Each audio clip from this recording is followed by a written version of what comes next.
Hello, good morning, good afternoon, good evening, wherever you are.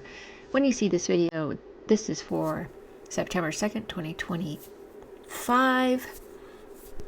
Hope you're having a great morning, afternoon, evening when you see this video. This one is going to be about Bill Gates.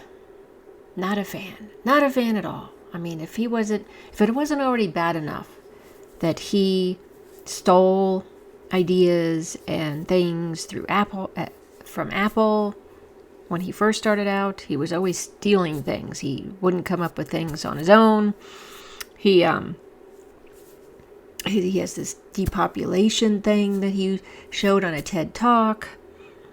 The many medical deaths he caused in Africa ages ago. His ties to GMOs and Monsanto. Now we have a new discovery and a story to share with you, if you haven't heard already, but I'm going to share it now. So, let me grab this. Here we go. This was from August 26th. Microsoft requests FBI help to shut down anti-genocide protests.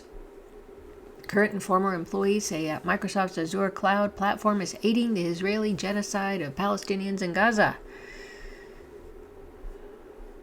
Microsoft has asked the FBI for assistance in monitoring demonstrations by employees demanding the company cut its ties with Israel, according to documents cited in a Bloomberg report published on 26 August.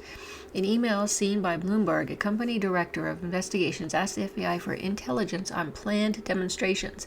The official highlighted former employee Hassam Nassar as quite active in his posts targeting Microsoft and that we are complicit in genocide, and noted the company had identified a handful of employees tied to the protests, including one of their children. The FBI's Seattle office said it respects the right to peaceful protest and only acts on criminal activity or threats to national security. The Bureau declined to confirm any interactions with Microsoft. Interesting. Last week, 20 people were arrested at the company's Redmond headquarters for demonstrating and blocking the plaza entrance. Protesters declared a liberated zone, set up tents, chanted, linked arms, refused police orders, and called on colleagues to join them. Microsoft President Brad Smith said the company welcomed discussion but would not tolerate disruptions.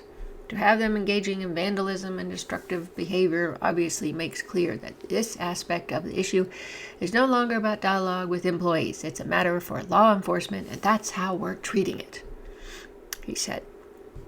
Microsoft reinforced that stance at its Build conference in Seattle, where public areas were closed, airport-style security was imposed, and employees who interrupted executive speeches, including one by Chief Executive Officer Satya Nadella, were removed or dismissed. Organizers say around 200 current and former staff remain engaged enough to sustain periodic protests. Smith noted that most protesters were not Microsoft employees, unlike No Azure for Apartheid, the protest network of current and former staff who accused the company of profiting from Israel's assault on Gaza by selling software and artificial intelligence tools to its military. These are technological weapons. Cloud and AI are just as deadly as bombs and bullets, said activist Vinaya Agrawal, who resigned earlier this year and was later arrested during a demonstration. The pressure forced Microsoft to open inquiries into its contracts with Israel. In May, insisted it found no evidence its software had been used to target Palestinians. Investigations by The Guardian, 972 magazine, and a local call revealed that Israel's Unit 8200 stored millions of intercepted Palestinian phone calls on Microsoft's Azure servers. Unit 8200 sources confirmed that intelligence drawn from the repositories of calls have been used to research and identify bombing targets in Gaza. The unit was also directly involved in the large-scale pager terror attack against Lebanon that killed 42 people, including 2 children, and wounded over 3,500. Wow. That is horrible. The company launched a new independent review on 15 August, pledging to release the findings once complete. though activists dismissed it as a delaying tactic. So that was, I'm glad the employees came out and said that. Once they found that out, they were like, no, this is not good. Good for them. Well, as I said, Bill Gates has not been really a clean character, okay? He's done some nefarious things. But to top that off, I'm going to show you something from the Gray Zone, as they always dig up some interesting things. They always go deep into information. So this came out May 23rd, 2025. I wonder if anybody even heard about it. Probably not. So they're sharing a Do Not Panic article. How Microsoft became a hub for Israeli intelligence.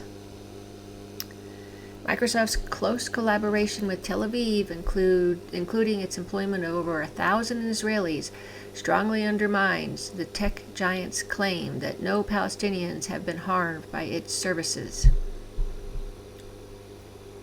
Last week, Microsoft admitted providing large amounts of AI and cloud storage services to Israel during its genocide of Gaza, but said an internal investigation found no evidence the IDF used these services to target or harm Palestinians. This is not a serious claim, and no one should take it seriously.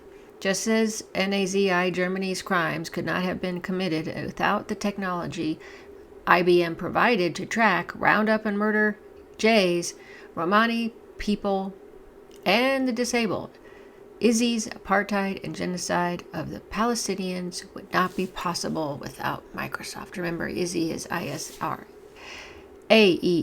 and J's are JEWS. This week, and Nazis, of course, I just spell it out. This week, it was also revealed that Microsoft disabled the email account of the International Criminal Court's chief prosecutor Karim Khan, impeding the court's work on executing the arrest warrant for Netanyahu and other senior ISI leaders. Wow. This is no surprise. The links between Microsoft and ISI are so long, deep, and extensive it could be hard to see where Microsoft ends and the ISI state begins. Microsoft employs more than 1,000 ex-IDF soldiers and intelligence officers in its offices in ISI, and dozens of ex-IDF in its global headquarters in Redmond, Seattle, and at its offices in Miami, San Francisco, Boston, and New York. My investigation, drawing on an extensive list of names provided by a source, has identified well over 300 former ISI intelligence personnel who are currently working at Microsoft. Current Microsoft employees in the U.S. who had significant roles in the IDF include Jonathan Barr-Orr, a principal security researcher for Microsoft at its Redmond headquarters. He spent 6.5 years in the IDF, leaving in 2015. I'm going to change that to IOF just so I don't have to continue saying that word. Eitan Steinberg, a senior manager working on Microsoft's cloud platform in its downtown Bellevue office. Steinberg is a dedicated soldier for ISI, spending over a decade in the IOF across numerous stints.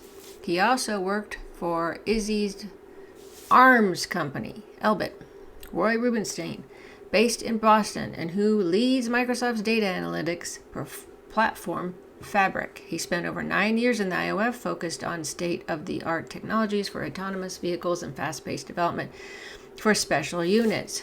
Joseph Bennervelt, based in Pennsylvania, who works on the Microsoft Azure system implicated in the genocide, was an operator in an elite ISI Special Operations Combat Unit. The extensive collaboration between Microsoft and ISI, including its employment of at least 1,000 ISIs, has been confirmed previously by ISI lobby groups. The full list of ex-IOF I've identified working for Microsoft in the U.S. can be found there. A collaboration is long-standing, and over the years, Microsoft has been intensely focused on expanding its links to ISI. This focus has resulted in Microsoft buying 17 ISI tech companies since the year 2000, all of which were founded by former intelligence officers in the IOF spy unit. Well, This is very odd. They're gonna collaborate, and they're going to buy 17 of these tech companies. That's, he might as well just be a Zionist J, a Zionist Izzy. The company spent billions on these acquisitions and made the founders, all of whom are digital architects of apartheid, extremely rich in the process. These acquisitions also deliver billions to Izzy in tax revenues, keeping an economy reliant on the IOF to U.S. tech giant pipeline afloat. Microsoft's most recent acquisition of an Izzy startup was web tracking, an analytics company, Orabi, in 2022, whose founder, Iris Shure, served in Izzy Intelligence from 1999 to 2001. The full list of Microsoft-owned companies, which, once again, were all founded by former IOF intelligence unit personnel, is below. Here's the names. WebPoint, Maximal, Peach, Pelican, Whale Communications, GTech Co., 3DV Systems, Orado, Advanced Threat Analytics, Adalum, Microsoft App Cloud Security, Secure Island Technologies, Equivio, Entrig, Hexadite, Cloudin, CyberX, Peer5, Orabi. Also worth an honorable mention is Amdocs, founded in the 1980s by IOF veterans. In 2023, Amdocs signed an agreement with Microsoft to build a new platform for the telecommunications industry. Despite being a multi-billion-dollar company, Amdocs is secretive and its executives rarely give interviews. One reason is its shady past. In the early 2000s, the company was suspected to be spying on White House and State Department communications, operating essentially as a front for the Mossad. The suspicions were strong enough for U.S. counterintelligence to open an investigation, but they supposedly found no evidence of spying. In any case, Amdocs will be at home without working with Microsoft, the collaboration bolstering the connections between Izzy's and Izzy Americans who have served in the IOF. Given the vast number of former IOF and Izzy spies employed by Microsoft, and given the way we know Izzy has used AI and big data in both Gaza and the West Bank, the claim that Microsoft services haven't harmed a single Palestinian is simply not credible. It was recently reported that the system used by the IOF to manage the population registry and movement of Palestinians in the West Bank and Gaza, called Rolling Stone, which is integral to apartheid, is maintained by Microsoft Azure. Other reporting by 972 Magazine, an independent outlet based in Israel, Izzy, Palestine, found that Microsoft employees work closely with units in the Izzy Army to develop products and systems, often embedding themselves within the IOF for months at a time. The same outlet also reported that Izzy's top information technology officer, Racheli Dembinski, when presented at a conference in Tel Aviv, described AI as providing Izzy very significant operational effectiveness in Gaza as the logo of Microsoft Azure appeared on a large screen behind her. We also know that Izzy relies on big data and AI to churn out lists of names for assassination, and we know from the daily videos of death and destruction and from UN bodies working in Gaza that many of those killed by Izzy have been children. Microsoft employs large numbers of people who quite literally helped build the digital infrastructure underpinning a genocidal apartheid state. Many of these people continue their work to further the goal of ethnic cleansing and Izzy domination of the region, only now as civilians for Microsoft, although in some cases as de facto IOF embedded in the Izzy army. Far from being harmless, these people are the architects of harm. Microsoft has helped enable some of the worst crimes against humanity we've ever seen. Their claim they've exonerated themselves via an internal investigation is laughable and smells of a company in panic mode as the consequences begin to dawn on senior management. Another clue that many Microsoft employees see their civilian work as advancing a genocidal mission came last year when, a year into the genocide, a giant IZZY flag was draped over multiple stories of the Microsoft office in Gavyam Technology Park in Beersheba, IZZY. Good Lord.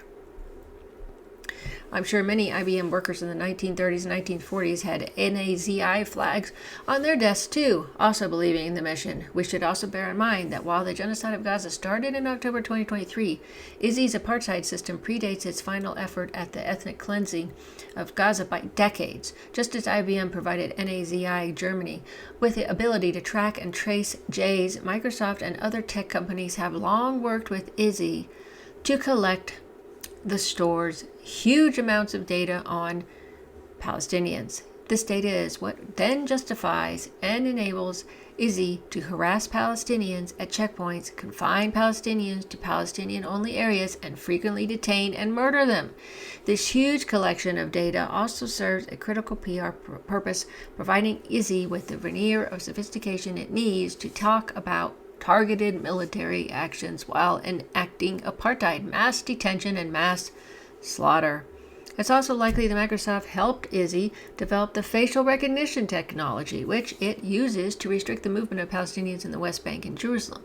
In 2012, when talking about the upcoming launch of a new Xbox and video game input device called Kinect, Yoram Yabakobi, director of Microsoft IZZY's development center, said, all the face recognition technology being used with Kinect was developed in IZZY. If you see an application with face recognition, you know it was made here.